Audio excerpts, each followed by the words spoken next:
So Thor, Love and Thunder is the fourth Thor film. Almost had a tongue twister there. And yeah, this it's weird. Like this entry is, it feels like this Thor film is trying very much to recapture the magic of Ragnarok. Because the last Thor film, way back in 2017, Thor Ragnarok, directed by Taika Waititi, it was a like a breath of fresh air. Like the first two Thor films were kind of, they were kind of fairly lukewarm. Some parts of them worked, but a lot of them really didn't. And Waititi just injected it with this great big neon style. He found the absurdity to explore with the character, as well as continue his mythos in a great way. And it's kind of unfortunate that Love and Thunder doesn't, like, it feels like it's trying to recapture that magic from like the last film, but merely kind of reiterates what we've seen before and doesn't really explore as much as it could have with that type of material. So, and I mean, like, and the thing is, like, I think a big problem with that is that our expectations are set like rather high at the beginning of the film, because I love the way the film starts off. The film starts off with this religious person, Gore, played by Christian Bale, wandering around this planet, basically trying to, find some salvation for himself and his daughter. And when he doesn't get that, he essentially takes up the mantle of the God Butcher and goes around just slaying gods all across the cosmos for feeling that he was wronged, for essentially being told that, like, there's no great reward for being religious or, for praying to these gods. Like, they're all going to betray you, so why not betray them back? There's a great, like, there's a great existentialism, I think, that's worth exploring within that, and it makes him a really great villain. In fact, there's I dare say this is probably like the, aside from Loki, this is probably one of the best Thor villains, just because, like, of Bale's performance. Bale throws himself into this. Like, at first he's this very, like, like, cowering and angry person, and then later on he's just kind of like this cackling, devilish person who has kind of embraced this horrible side of himself basically his whole desire is that he wants to, gain what was lost, that wasn't given to him by the gods, which is an understandable goal, and it kind of makes him one of the more sympathetic villains that you kind of like to see more in these Marvel Cinematic Universe movies. The problem, I think, and I think this has kind of been a fairly common problem for some of the Thor movies, is that Thor himself, once again played by Chris Pine, is not all that interesting in terms of where they take him. And I think part of that has to do with, like, how much of Thor's development has been shed from, like, the previous films. Because there's been, like, since Thor Ragnarok, we've had Infinity War and Endgame, where he's gone through a massive change. Like, we've seen him at his lowest, we've seen him trying to rebuild himself, we've seen him trying to connect with the Guardians of the Galaxy, and it feels like a lot of that just gets shed. Like you might have seen some promos where, like, Thor is working alongside all the Guardians of the Galaxy, and he does that for a bit, but it feels like it's just like, okay, that's going to be a little thing, but it's not going to be the Thor story we're going to tell. And it feels like, with Thor slowly trying to get over this depressing side of himself after having endured so much pathos, that he would rebuild himself up, and he rebuilds himself up rather quick here, to the point where we basically just get, like, a quick montage, and then it's back to classic Thor. Like, the film literally says, like, another classic Thor adventure once again. Where the film definitely, I think, finds its heart is when Thor reconnects with Jane Foster, played by Natalie Portman, for the first time in nearly 10 years. Like, yeah, Dark World was, like, way back in 2013, so it's been, like, 9 years since we've seen her in a Thor film. But she returns here, and I think they do a great job trying to explore, at least in bits and pieces. Like, the film is kind of like scattershot and how it wants to, like, jump back and forth a little bit non-linearly. But I kind of like how, like, the breakup is addressed between Jane and Thor, and they do kind of explore a little bit of that awkwardness that comes with realizing that, you're going to run into your ex, and you got to try to find ways to deal with it. As opposed to just, like, casting her out and then we never hear from her again. They actually take her in an interesting direction here, especially when she basically, like, picks up the shattered remains of Mjolnir and assumes the new role of a different type of Thor, while Thor himself is kind of longing both for both Jane and for Mjolnir, to the point where even you have like a decent bit of comedy here with like Stormbreaker, the axe that he got in Infinity War, getting a little jealous of him. Now, all that is, and everything like that's going on with the plot here is that, the God Butcher wants to kill Thor, and Thor basically has to stop the God Butcher from opening up this portal to eternity or whatever. Which is kind of like, it's never quite revealed like where exactly he's going and what he wants until much later in the film. And I think that's mostly because like in the first act, like it's all over the place. Like it's really struggling to try to like find its legs and try to find like a bigger story here. And it comes close to that, but like there's so many lingering elements here that still don't work. Because like I said, the recapturing the magic part, it happens a lot with the humor. Like you might remember in the last Thor film and Thor Ragnarok, where they had the big stage production of what happened in the previous film. You get that again, and you get like some kind of funny stunt casting here and there. You have Valkyrie, once again played by Tessa Thompson, who the film kind of struggles to find her something to do.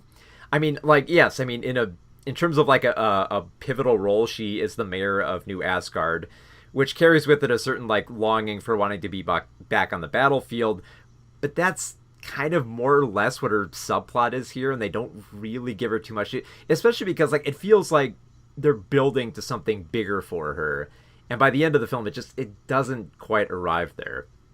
I will say this, like the film does look the film does look fairly beautiful. There are a handful of sequences that I felt really worked here.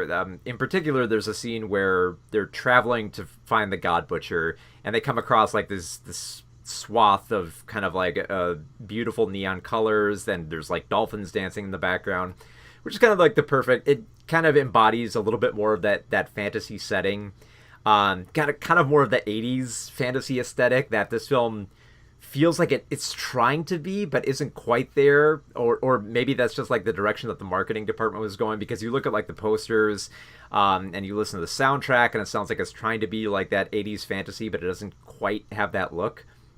But for not having that look, there are some great scenes here. In particular, they confront the God Butcher on this tiny planet that isn't that big. Like, I mean, I don't know if anyone's seen like The Little Prince, but kind of has like that similar dynamic. But I like how like there's no color on this planet. It's just like stark black and white with bits and shades of like color that come through whenever like magical weapons are used. Little scenes like that I think work really well here. But it's just like a shame that it can't really quite find like the right notes for its humor. Like you can feel it trying to be absurd. You can feel like that it's trying to embrace some of the silliness that came with the last film. But there's rarely a standout moment. And I think it's mostly because like there's a lot of elements that feel like they're relying on one joke. Like in particular, one of the most annoying jokes in the film is that Thor is gifted these screaming goats. Like the whole meme about like, goats have a weird scream. Here he's basically given 2 giant goats, and that's all they do. For one scene or two, that's fine. Like, it's a decent gag. It's not that great, but it's fine. But you're stuck with the goats throughout most of the film. And it's just like, okay, it was funny the first time, but you need to find something more to explore here.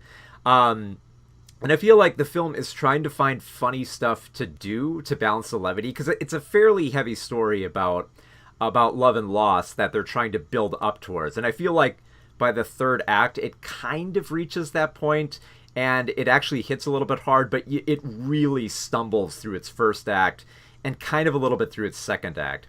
In particular, the second act stumbles a little bit just because Thor has to try to convince Zeus to help him with his quest to stop the God Butcher, which on paper, I like the scene. Like, you have Russell Crowe playing an overweight and bureaucratic Zeus who's all show, basically all talk, and really won't do much of anything.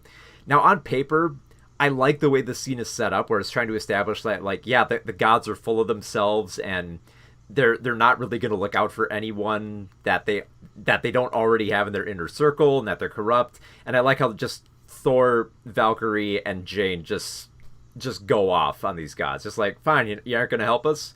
Well, we're not going to we're not going to take any more of your crap. And like it's there's a little bit of great catharsis in there, because considering that the story here is about Thor trying to save some children and stop the God Butcher, and there's a bureaucracy that won't help, and Thor just basically like says, you know what, screw you guys, and just like obliterates them. And there are a lot, and like I said, there are a lot of other scenes that sound funny on paper. In particular, there's a great sequence where you have a whole bunch of superpowered kids who are fighting shadow demons, and one of them is fighting with a stuffed animal. Like that's a funny idea, but the way that it comes across in the film, especially when you're trying to balance it with this greater thematic story about, Thor not being able to let go of Jane, and Jane having this fear of death, and the God Butcher having this fear of never finding that love that he has with family again, it doesn't it feels like a battling of tones here. Like it doesn't really like progress easily from one into the other. So it has like a very off nature here. What really kind of saves this film, I think, is mostly the charisma. I think everyone gives a fairly fine performance here, even if it doesn't feel like they have too much to explore with their characters here. Like, I would have liked if there was a little bit more of a better arc for Thor. It kind of feels like his ultimate resolve kind of just arrives abruptly in the third act, because it becomes a little bit more than just, loss. It becomes a bit more about legacy, but the whole aspect of legacy isn't too much. In the second act, it is a little bit, but not as much as I feel like it could be. The fight sequences are all right. You get to go to quite a few places. You get to go to this the planet of snow, a planet of weird looking aliens where they fight alongside the Guardians of the Galaxy. All these fun little bits here and there, but at the same time, you can't help but feel like the film is trying so hard for this to be that kind of like classic Thor adventure and kind of get audiences settled into this vision of Thor that they want him to be, that it doesn't really come off as compelling as it should be, especially since when you get to the end of this film, it has a very powerful conclusion about loss, and to an extent like love, both like in terms of like family and in terms of romance, and learning to deal with that when you're not going to be here anymore. Heavy stuff, but it needs a little bit more. It needs some more heft here, because a lot of the jokes they use to balance it just really don't work here. It's now, in terms of like all the Thor films, is this the worst one? No, it's not as bad as The Dark World. The Dark World I think is far too messy and all over the place to make any of its aspects hit. And there are bits and pieces of Love and Thunder that I do love and I think work really well. But the package as a whole, in terms of everything that they try to set up here, it has this very off nature where even though like there are decent scenes here, you can't help but feel like there should be more here. It could be better. And we know it can be better because we've seen Waititi's great direction of Ragnarok, and Love and Thunder just kind of feels like it's falling into like the same old thing, and you wish it would find something more there. At the very least, I can say that they didn't do anything with the multiverse, because like there's already like too much going on here that if you threw the multiverse in there, it's way too much. So thankfully, it doesn't really go for the multiverse. It has some decent themes, but it could really be better.